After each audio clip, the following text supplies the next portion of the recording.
On our 7th wedding anniversary, at the Heartbreak Museum, I saw a photo of my husband with his ex-girlfriend. Underneath was my husband's handwritten note. "Forgive me for only being able to protect you as a family member in this lifetime." My husband texted, "My sister has returned to our home country, let's celebrate our anniversary next time." Reading the message, I smiled. "George, I warned you on our wedding day that I was a crazy woman, you really shouldn't have provoked me." Chapter 1. As I left the Heartbreak Museum, it started pouring rain, and I couldn't find a cab. Feeling extremely down, I just kept walking in the rain, letting it soak me. By the time I reached home, I was completely drenched. George wasn't back yet, and our daughter had already been put to bed by the nanny. I didn't turn on the lights, the huge mansion was eerily quiet. Drip, the fingerprint lock unlocked, George had returned. I sat on the sofa without moving, and when he turned on the lights, George was startled. "Why didn't you turn on the lights? Why are you all wet? Quickly go dry off." George handed me a towel to dry off, but I avoided his touch. Realizing I was upset, George sighed and gently said, "I'm sorry, we'll make up for our anniversary next time. My sister has returned, and I have to go pick her up." "Have to?" "George, you sure have the nerve." Before I lost it completely, I decided to give him a chance to be honest, considering our years of marriage. I looked at him coldly and said, "George, who is Rachel to you? Do you see her as a sister, or something more?" A flash of surprise crossed George's face, then he frowned and flung the towel heavily on the sofa. "Debby, are you out of your mind?" It was too obvious, George was being overly sensitive. When I used to get jealous of his interactions with female clients, he would just joke and say, "You better keep an eye on me." But now, suspecting Rachel, he lost control. George stood up, containing his anger, and said to me, "If you have the time to spare, think about how to please the elders. Dad is waiting to hold his grandchild." "George, I gave you a chance. You didn't want it, so don't blame me." Chapter 2.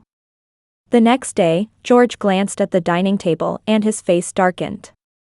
"Aunt Miller, where's my Blue Mountain coffee?" This young Master George was quite picky, needing his hand-brewed Blue Mountain coffee every morning. No response. George called out a few more times. So noisy. I wiped my mouth and got up. "Stop shouting, I had Aunt Miller take Lulu to kindergarten, today I'm going to the office with you." I took George's car keys. "What about my meal?" I pushed the leftover Western food in front of him, which I had packed from the restaurant yesterday. After all, it was a scheduled luxury meal, can't let it go to waste. "Honey, this is your punishment." George's face stiffened, but he knew he was in the wrong and didn't dare argue. I turned around, curling my lips.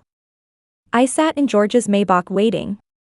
As George's hand touched the car door handle, I suddenly slammed on the gas pedal.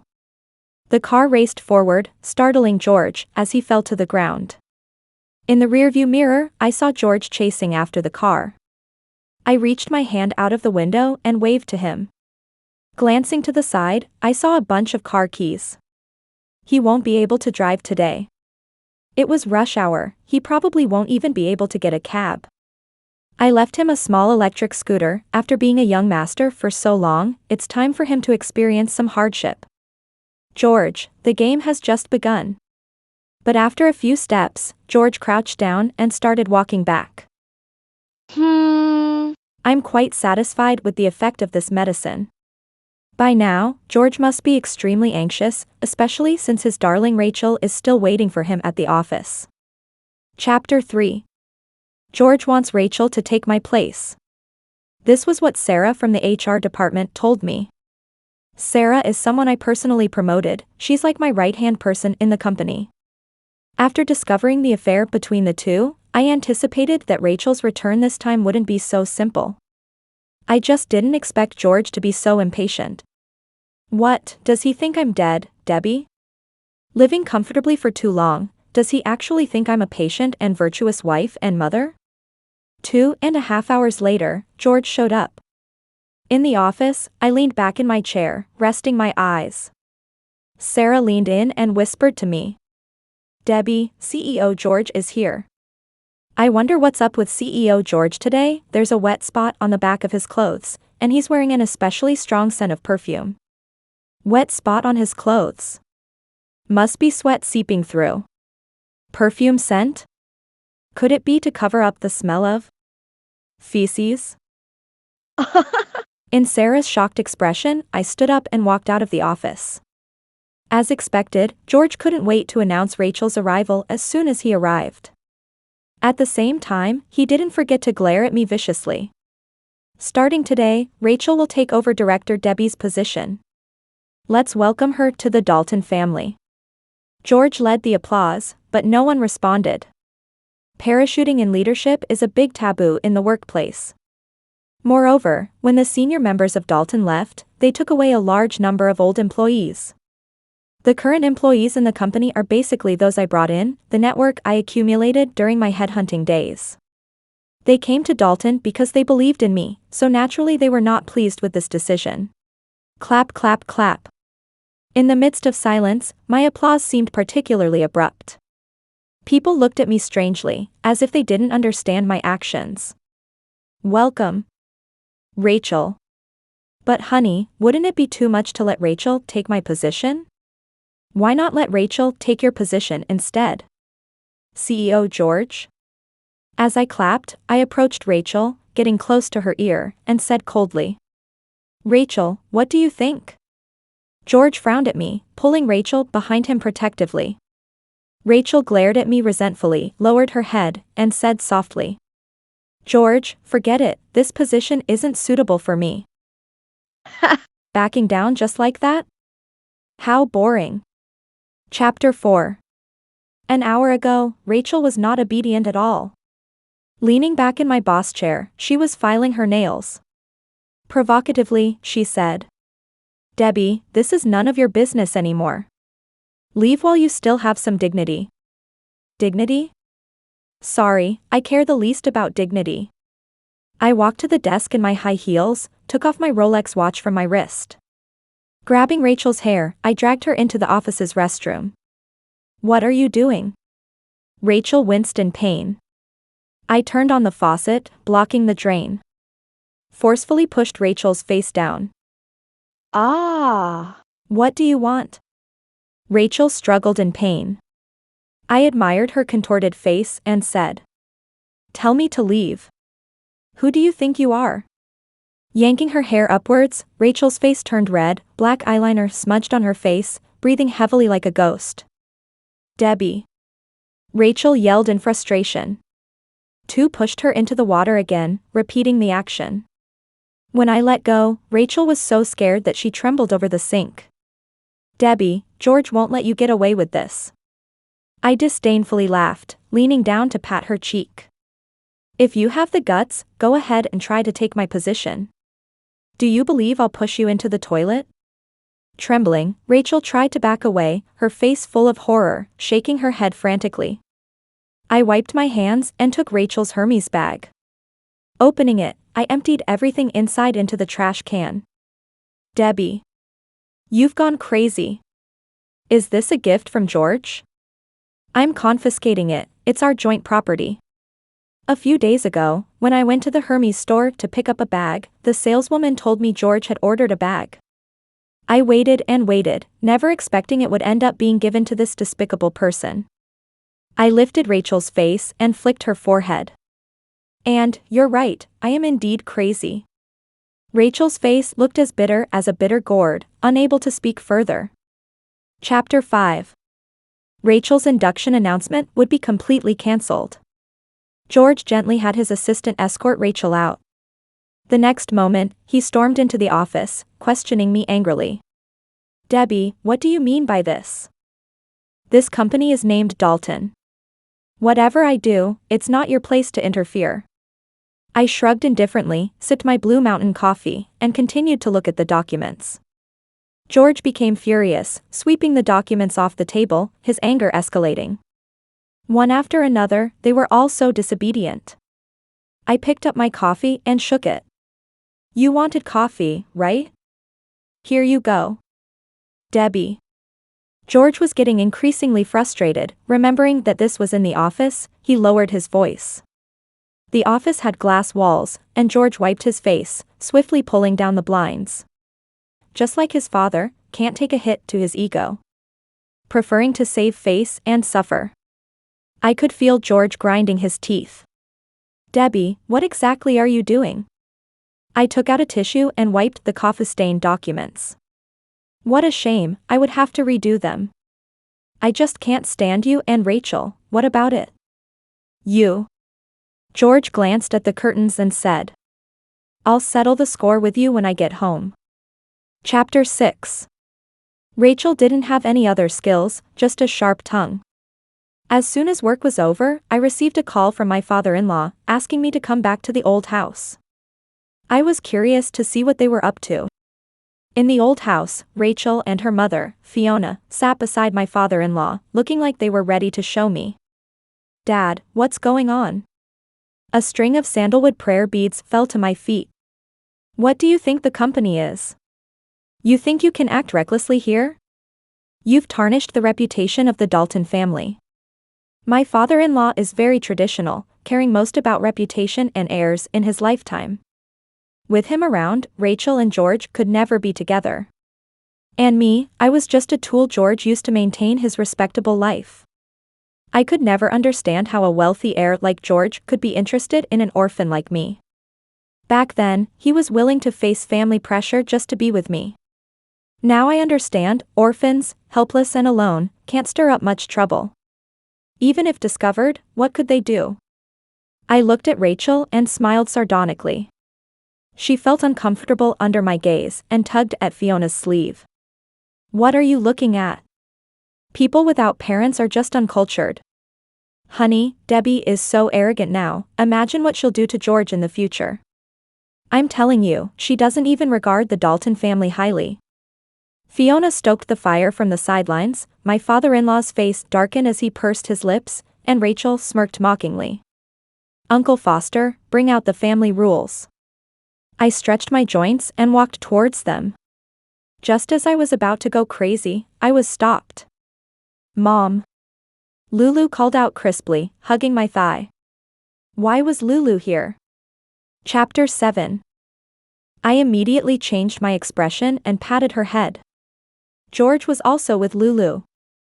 Lulu, come give Auntie a hug. Rachel hugged my daughter, showering her with kisses and caresses, making me want to chop off her hands. Lulu, should mommy give you a little brother? Upon hearing this, my father-in-law's face softened slightly, and he said in a deep voice. Lulu is already 6 years old, when are you two going to have a second child? Look at her. George didn't speak up for me, instead shifting the blame onto me. Ridiculous, with his small stature. Lulu is a child with no sense of security, always fearing that I'll abandon her once I have a brother. At this moment, Lulu was on the verge of tears. These people are deliberately provoking me, thinking that I won't explode in front of the child, huh? Damn it, just you wait. I picked up Lulu and walked towards the door. Debby, what are you doing? George tried to stop me, but I pushed him away. Debby. Debby.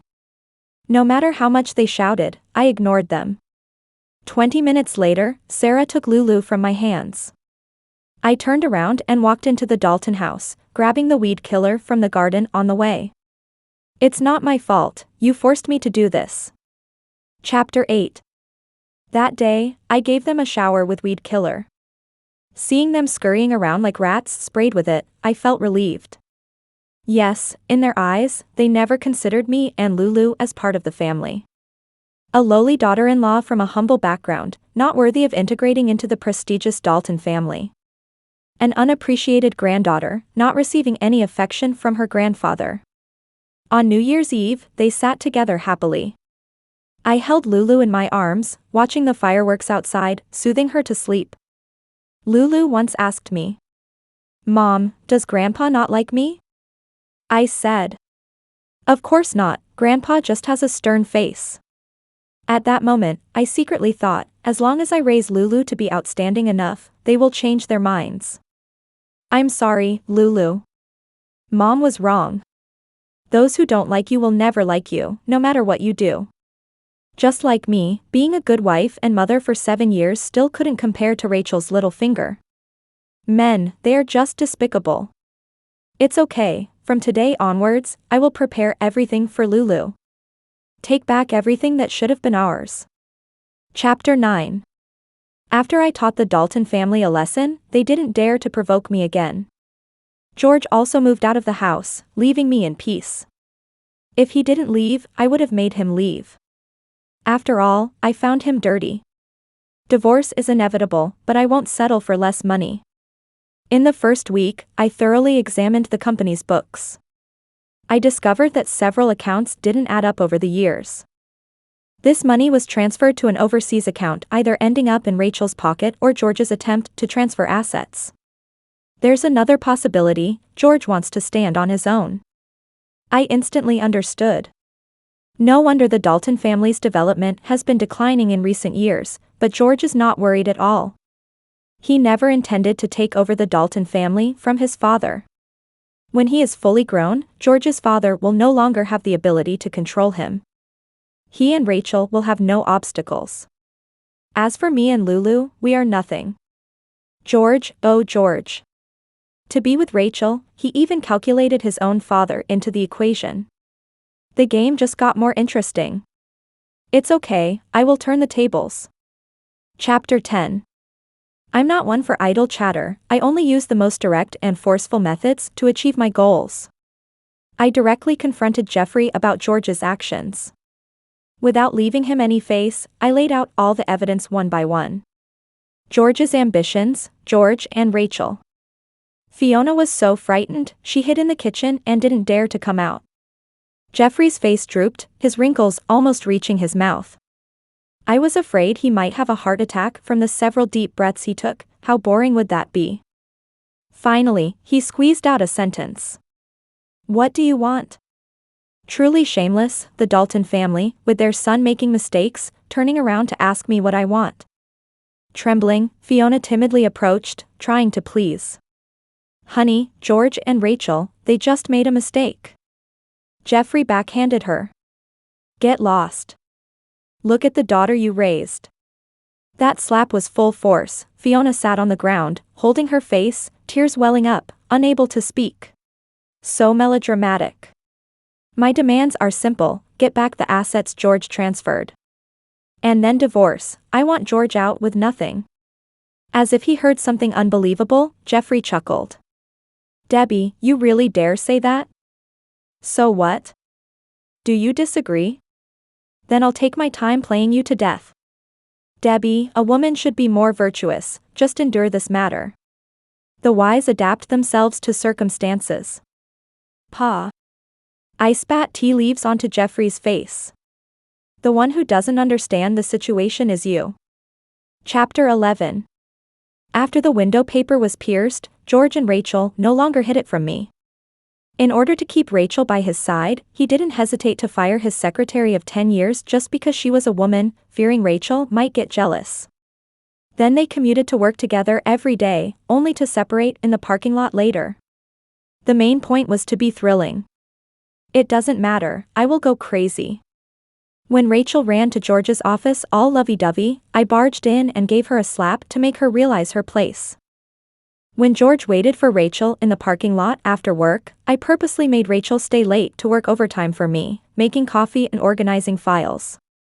I coincidentally met Rachel in the women's restroom and locked her in, scaring George so much he almost bravely entered the women's restroom. If the two of them dared to say a word against me, I would cry a mistress, and in the end, neither of them dared to make a sound. In less than a week, Rachel disappeared from the company. But I didn't expect her to return a second time, bringing me such a big surprise. The company finished a big project, and as usual, George and I took the employees out to celebrate. In the dim light, the room buzzed with voices. I turned my wedding ring on my finger, enjoying the thrill of alcohol entering my mouth. Feeling George's stiffness beside me, I couldn't help but laugh. Having played the loving couple for so many years, he couldn't keep up the act as soon as Rachel returned. All evening, George was off, constantly checking his phone. Suddenly, he jumped up from the sofa and hurriedly left. Around the corner, I saw a hand pull him away, the red nails especially striking under the light. Without changing my expression, I quietly got up and followed. Chapter 12. Through a door, I couldn't make out their whispers. Then, George let out a few muffled groans. I was very familiar with this sound, it was his symbol of desire. As it went on, the sounds became more unbearable. Occasionally, a few onlookers passing by were scared off by my gaze. The mirror reflected my shadowy expression. I thought I didn't care anymore, but the scratches from my nails cutting into my skin clearly reminded me. Debby, you can still feel pain. George, you don't know, do you? In the orphanage, I was called the crazy woman. The meager social donations weren't enough to support our lives. The older kids, not getting enough to eat, would steal food from the younger ones. Once, I was dragged into the utility room by two older kids. They stole my food, and I pounced on one of them and bit his arm. He screamed in pain, and I wasn't any better off. They pulled my hair and beat me up. I was in pain, every part of my body hurt. But I knew, I couldn't give in, couldn't let them look down on me. When we were discovered, we were forcibly separated.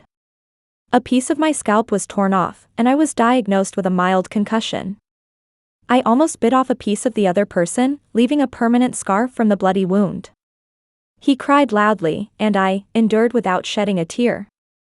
From then on, I grew up safely in the orphanage. Until I met George, who was humble, polite, gentle, and patient. After I rejected him, he quietly waited for me on the way back from work every day, not getting close or disturbing me. Silently, he would walk me to the dormitory building and then leave. Later on, he set aside his rich young master status and worked with me at the food stalls. His various branded clothes were stained with grease and supplies. After all, he was a rich young master, not good at doing things, clumsy. When he first came, he kept breaking dishes. The boss wanted to fire him several times, but couldn't resist the attraction of his handsome face, which indirectly increased the flow of customers to the store. So, the boss asked me to help him more. He used his tenderness to remove the thorns from me. I thought he was my redemption, but I didn't expect him to push me into another abyss. I was not happy, and they shouldn't expect a good time either. I picked up the fire extinguisher in the corner and hit the door with it. Rachel screamed in fear. Shortly after, George came out disheveled, still panting. After a while, Rachel also came out. She didn't hide the ambiguous marks on her neck, as if showing off to me. I adjusted my hair, lightly touching her neck. Rachel frowned slightly, goosebumps rising on her skin. George stood nervously to the side. I bent my fingers, nails digging into Rachel's flesh. Rachel immediately screamed out. I scratched her harshly. You won't escape the pain I've endured. George tried to grab me, but I stopped him with a warning. If you don't want me to make the recording public, don't stop me. George was such a wimp, just watching Rachel being bullied by me. It's like Geoffrey humiliating Fiona in front of me. His dad's selfishness and false righteousness, George inherited it all. I have to teach him a lesson for Rachel. Before leaving, I pulled a quick move. I used the hairpin on my head to make a cut on George's trousers, right in the crotch area. George rushed into the bathroom in a panic, making Rachel go buy him a new pair of pants. The sight of George hurriedly pulling up his pants was truly comical, instantly lifting my gloominess. I clapped and laughed as I walked around the corner. A colleague asked me what was going on. Nothing, just heard a funny joke. Chapter 13. When George returned to his seat, we were playing Truth or Dare. I drew the Dare card. It said, "Kiss a male in the group." There were ambiguous cheers all around. George looked deeply at me. The smugness in his eyes was downright disgusting. I raised my chin and said to the intern sitting opposite me playing on his phone, "Tony, how about a kiss for Big Sis?" As soon as I said that, the atmosphere around us changed instantly. No one dared to make any more noise. George stared at me in disbelief. He grabbed my wrist, dropped a card, and dragged me up. Director Debby was just joking. We have something to attend to, have fun without us. As we walked a bit away from the bar, I shook off his hand. Let go, I find it dirty. George stood with his hands on his hips, chest heaving with anger, pacing back and forth a few steps. Debby, what the hell do you mean? I pursed my lips, massaging the wrist that George had just pulled and reddened. The spot he grabbed was exactly where I had scratched myself earlier, and now it was even more swollen from his rubbing. Spill it. I scratched my ear, then reached for his pocket, pulling out a cigarette box and matches. Lighting a match was his habit. The match lit up a small flame, the cigarette getting a hint of my lipstick on the tip. I blew a smoke ring towards George. What do I mean? Equality, just like smoking. You play, I play too. I flicked the cigarette ash onto George's high-end suit, grinding it harshly. The suit jacket got a burn mark from my actions, and George forcefully pushed me away. He cursed loudly, crazy. I advise you to retrieve the transferred assets within a week, otherwise, I can get even crazier. Chapter 14. I dragged my weary body home, the quiet night filled with faint sobs. I rushed upstairs. Lulu was curled up under the covers, tears in her eyes, probably having a nightmare. I gently patted her back, and Lulu suddenly opened her eyes, sweetly calling out, "Mommy." Turning on a small night light, Lulu started crying even louder. She grabbed my hand, gently blowing on the wound, and asked me with a quivering voice. "Mommy, does it hurt?" I touched her head. "Don't cry, sweetheart, Mommy's not in pain." "Mommy, Lulu doesn't want Daddy anymore. Can you please not get hurt again?" My heart felt like it was struck, my mind went blank, and my comforting gestures abruptly stopped. I hugged Lulu tightly, tears streaming down my face. How could this be? My Lulu, she knows everything. I struggled to control my emotions and asked. Lulu, who told you this? Auntie said Mommy and Daddy are getting divorced. Wah, Mommy, Lulu is so scared. Daring to touch Lulu was like stabbing a knife into my heart. Rachel, just wait. After soothing Lulu to sleep, I collapsed on the couch without moving. The cold moonlight spilled through the window, covering the floor. Just a few months ago, this place was full of laughter and joy. Every morning, I helped George put on his tie, and he planted a kiss on my forehead. Lulu clung to George, asking him to carry her downstairs.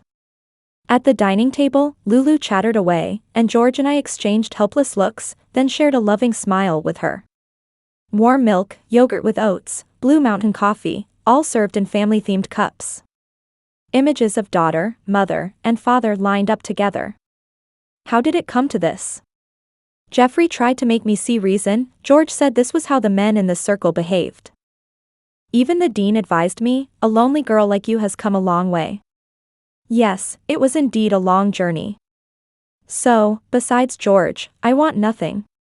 On the last day of the deadline, I didn't wait for George to return the assets. Instead, the nanny informed me that George had taken Lulu away. Chapter 15. George. Where's Lulu? I grabbed his collar and questioned him. George broke free from my grasp and calmly said. With your current state of mind, I seriously doubt your ability to take care of Lulu. Do you believe I'll kill you? I do. But you'll never see Lulu again. George, using your own daughter as a bargaining chip, that's all you're capable of. If you want to see Lulu, come with me. I followed George to the underground garage, and in the meantime, I sent a message to Sarah. Go to Dalton's old mansion, the documents are in the drawer on the left in the office. George drove me to their love nest, him and Rachel. Rachel was sitting on the couch, nibbling on cherries, then she spat out a pit in my direction. George walked towards her, but Rachel jumped up, linking her arm with his. Coquettishly she said. Honey, you're so good. In an unusual move, George ignored her, pushed her arm away, and sat on the couch. Pinching his brow with 2 fingers, he wearily spoke. I brought her to you, don't make a scene again in the future. How she treated you before, you can have it back today. Rachel did as she pleased, slapped me, and pushed my head into the sink. George didn't react at all, he just sat on the side, closing his eyes to escape.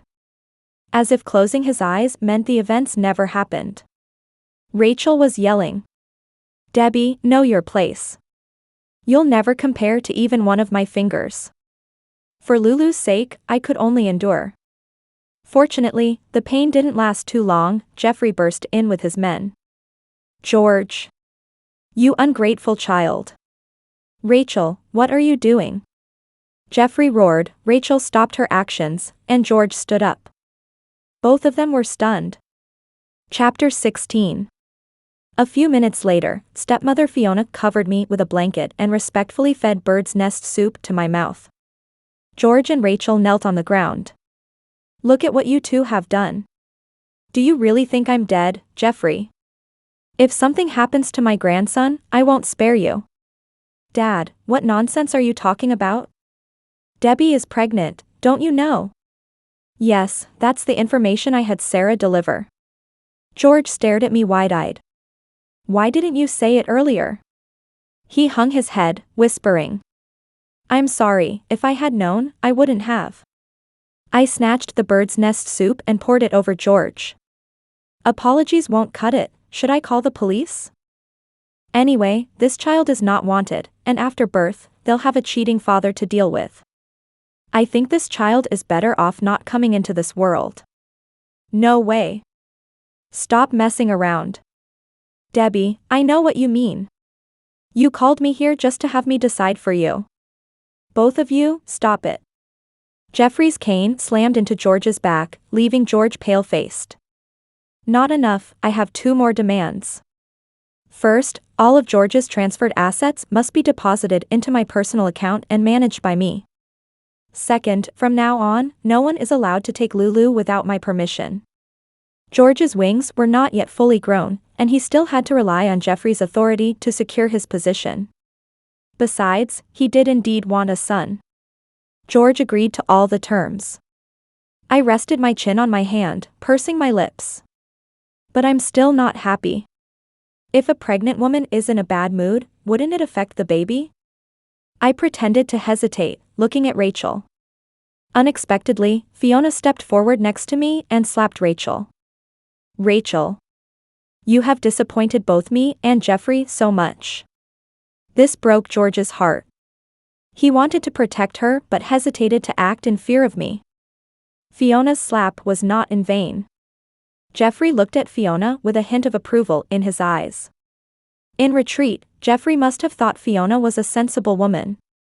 It seems that Fiona's ability to go from a dancer to marrying Geoffrey with Rachel was not without reason. At least she understood Geoffrey's temperament very well. "Rachel, compared to your mother, you are simply inferior. And George. If George had half the brains of his father, he wouldn't have been played around by you so easily." Chapter 17. After many twists and turns, George's transferred assets finally made their way into my account. At Geoffrey's request, I took a temporary leave from the company and returned home to focus on nurturing the baby. Before leaving, I took a document from the safe. Once, I thought I would forever keep this secret buried in my heart. Now looking back, perhaps it was all part of a higher plan. During the pregnancy, George came to see me once. He didn't look too good, exhaustion deeply etched on his face, no one to coordinate his clothes, looking strangely disheveled, far from his former self. He said, "Debby, can we stop the quarrels? I've broken up with Rachel, and please don't make things difficult for her in the future. She has suffered a lot following Fiona since she was young. After coming to our house, she has always been very cautious. I used to like teasing her, but she never complained, and even spoke up for me when things went wrong. Debby, Rachel, she. Enough, I'm not interested in hearing your love story. I'll say it again, divorce, and you leave with nothing." George squinted. "Debby, that's not possible. In that case, we have nothing more to discuss." I turned around but was grabbed by George. There is always a discrepancy in strength between men and women. I gave up struggling, and he choked. During this time, I always felt like something was missing, an emptiness in my heart. Taking advantage of his relaxed alertness, I kicked him. He winced in pain, loosening his grip. In the afternoon, the secretary, Lyle, who had been fired by George, brought me what I wanted. I handed him a check. "You've worked hard all these years. I apologize on behalf of the Dalton family. I've written you a letter of recommendation. I wish you a bright future."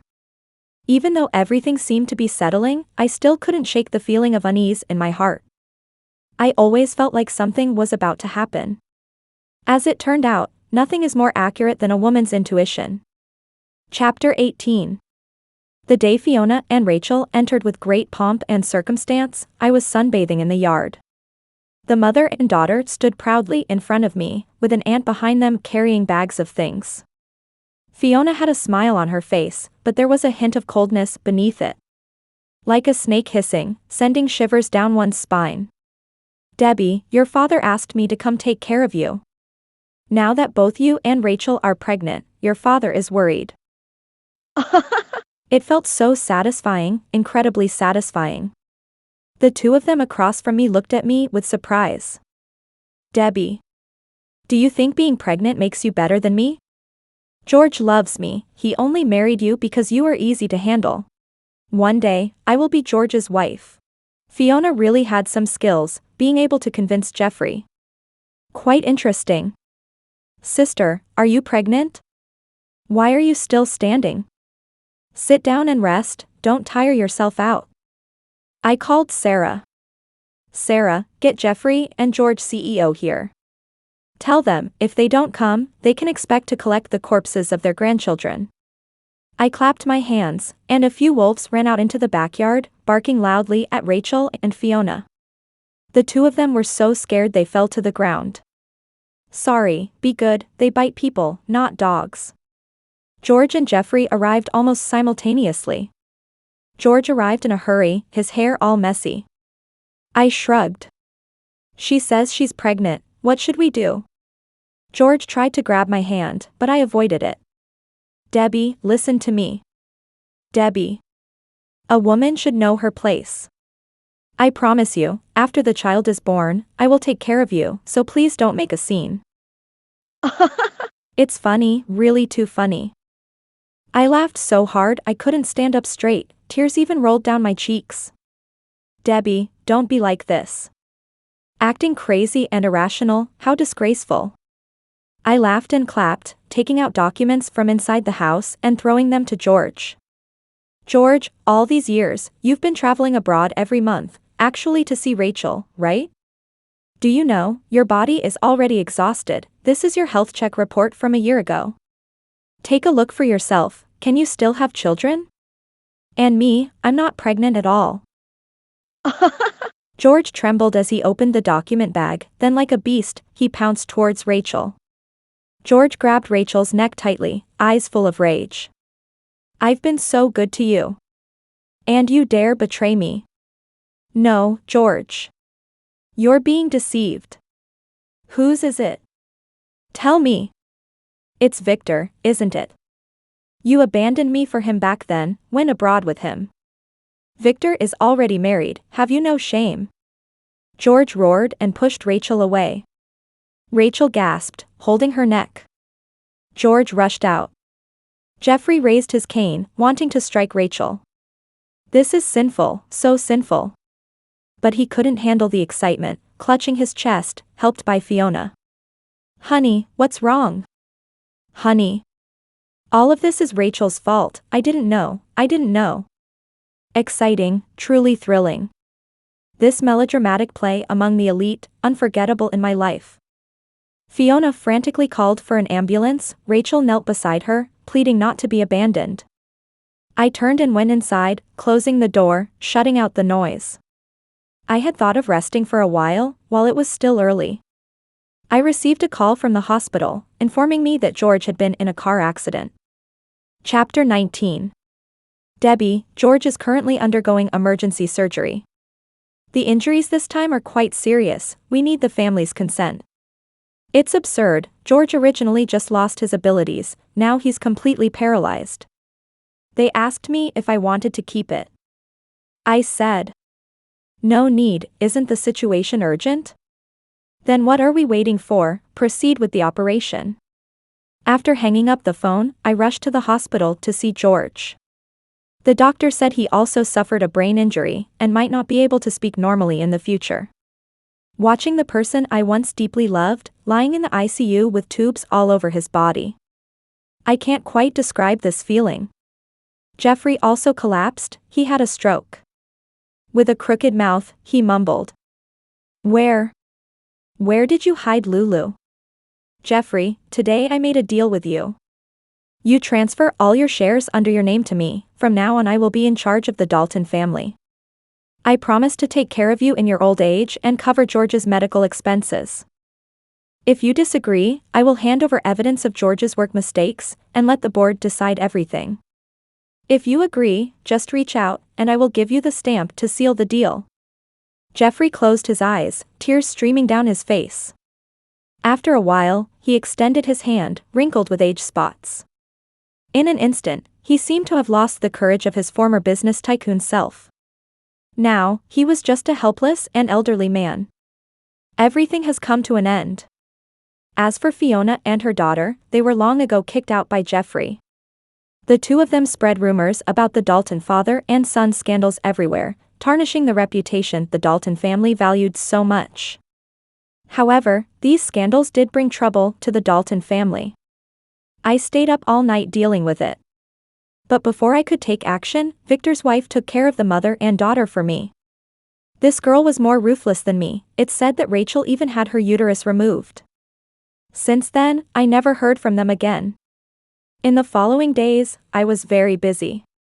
But whenever I had the time, I would take Lulu to the orphanage to do charity work. I donated a lot of money to the orphanage, and even built a new one. I held Lulu's hand, walking out of the orphanage. The setting sun's warm glow fell on the children's faces.